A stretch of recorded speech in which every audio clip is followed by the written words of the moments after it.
Hi అండి, ఈరోజు నేను మినపగుళ్ళు వేసి చూపిస్తాను చూడండి. ముందుగా నేను మినపగుళ్ళు నానబెట్టుకున్నాను. 5 గంటల ముందు నానబెట్టుకున్నా, రుబ్బు పెట్టుకున్నాను. ఇప్పుడు దీంట్లో ఉల్లిగడ్డ వేస్తున్నానండి,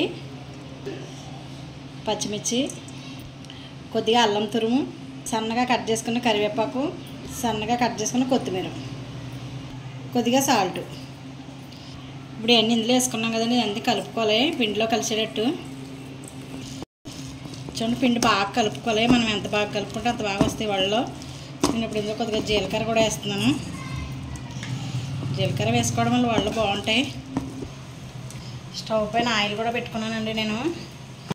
వేడైందో లేదో చూద్దాం. ఇప్పుడు కొద్దిగా పిండి వేసి, ఆయిల్ వేడైపోయింది. ఇప్పుడు వడలు వేసేసుకుందాం.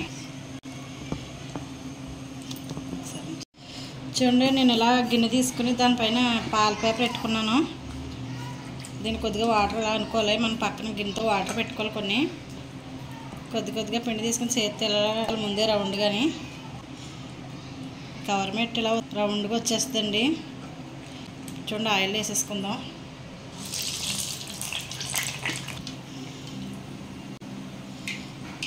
ఇలా పాల కవర్ అయితే మంచిగా వస్తుంది.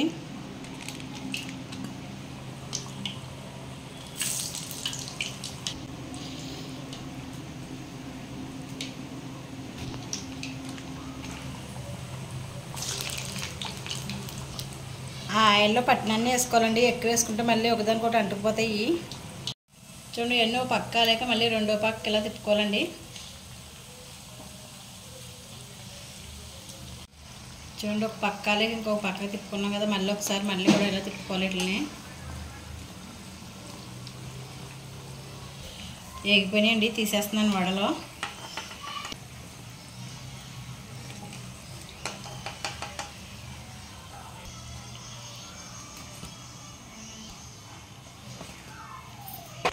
మిగతా పిండి కూడా మళ్ళీ అన్నీ ఇలా వేసుకోవాలండి.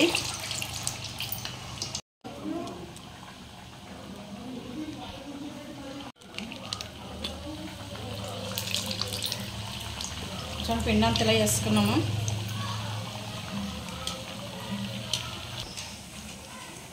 చూడండి, మొత్తం అన్నీ అయిపోయినాయి. ఇలా తీసుకోవాలి. చూడండి, మనం పప్పు రుబ్బేటప్పుడే నేను కొంచెం బద్దలా ఉంచాను, అందుకని ఇలా క్రిస్పీగా వస్తాయి మంచిగానే.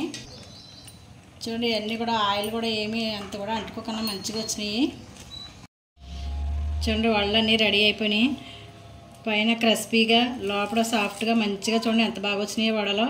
ఇలా చేసుకోండి, చాలా బాగుంటాయి. ఇలాగా మినప వడలు రెడీ అయిపోయినాయి. నచ్చితే మీరు కూడా ఇలా ట్రై చేయండి. మా లక్కీ కిచెన్కి సపోర్ట్ చేయండి.